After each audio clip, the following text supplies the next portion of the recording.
யாரு தன்னை முன்னிறுத்தி கொள்ளாமல் கட்சியை மட்டுமே முன்னிறுத்தி சத்தமில்லாமல் வேலை பார்க்கிறார்களோ அவர்களுக்கு ஒரு பெரிய அளவிலான எலிவேஷன் அமைஞ்சுக்கிட்டே வரும். சிபி ராதாகிருஷ்ணன் எடுத்துக்கங்க, அவர் இன்னைக்கு எந்த சிம்மாசனத்துல உட்கார்ந்துருக்காரு? யாராவது எதிர்பார்த்தாங்களா? நிதின் நபீன் அவர் தேசிய தலைவராக வருகிற வரை அவருடைய பேராது யாருக்காவது தெரியுமா? எங்க இருந்து எங்க வந்திருக்கு? அப்படிங்கிறப்போ அண்ணாமலை கட்சிப்பணியில மட்டும் ஈடுபட்டு அவர் மாட்டுல அமைதியா வேலையை பார்த்தாலே நிச்சயமா அவருக்கு ஒரு பெரிய ரெக்கக்னிஷன் கிடைச்சிருக்கும். கொஞ்சம் அவசரப்பட்டாரோ அப்படின்னு எனக்கு தோணுது. அவருக்கு கட்சி என்னவெல்லாம் செய்திருக்கிறது, எவ்வளவு பெரிய ரெக்கக்னிஷன் கொடுத்தாங்க, கொண்டாடி இருக்காங்க.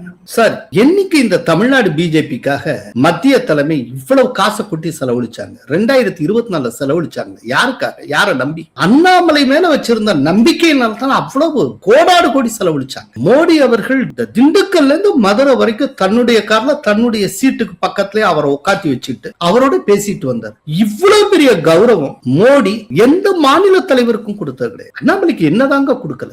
பிஜேபிக்குன்னு ஒரு ஐடி விங் இருக்கிறப்போ வார் ரூம்னு ஒன்னு கிரியேட் பண்றாங்க. வார் ரூமுடைய மொத்த ஆக்டிவிட்டியுமே அண்ணாமலையை புகழ்வதாக இருந்தது. அண்ணாமலையை வந்து ஒரு பெரிய பிராண்ட் ஆக்குறது, அந்த பிராண்டை யூஸ் பண்ணி பிஜேபிக்கு வாக்குகளை கொண்டு வந்து சேர்ப்ப, இப்படி ஒரு ஸ்ட்ராட்டஜி இவ்வளவு பண்ணாங்க. வேற யாருக்கு இந்த மாதிரியான வாய்ப்பு எல்லாம் கொடுக்கலையே.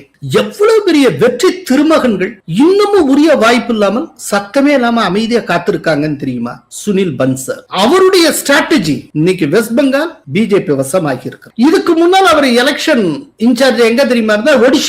ஒடிஷாவிலையும் பிஜேபி ஆட்சியை கைப்பற்றுகிறது. அந்த சுனில் பன்சாலுக்கு இப்ப வரைக்கும் ராஜ்யசபா எம்பி போஸ்ட் கிடைக்கல. வடகிழக்குல பிஜேபி காலூன்றுவதற்கும் மிகப்பெரிய களமாடிய ஒரு மாபெரும் ஸ்ட்ராட்டஜிஸ்ட் ராம் மாதவ், அவருக்கே இன்னும் ராஜ்யசபா எம்பி சீட் கொடுக்கலைங்க. பொறுமையா வெயிட் பண்ணுவாங்க. அந்த பொறுமையை அண்ணாமலை கடைபிடித்திருக்க வேண்டும்.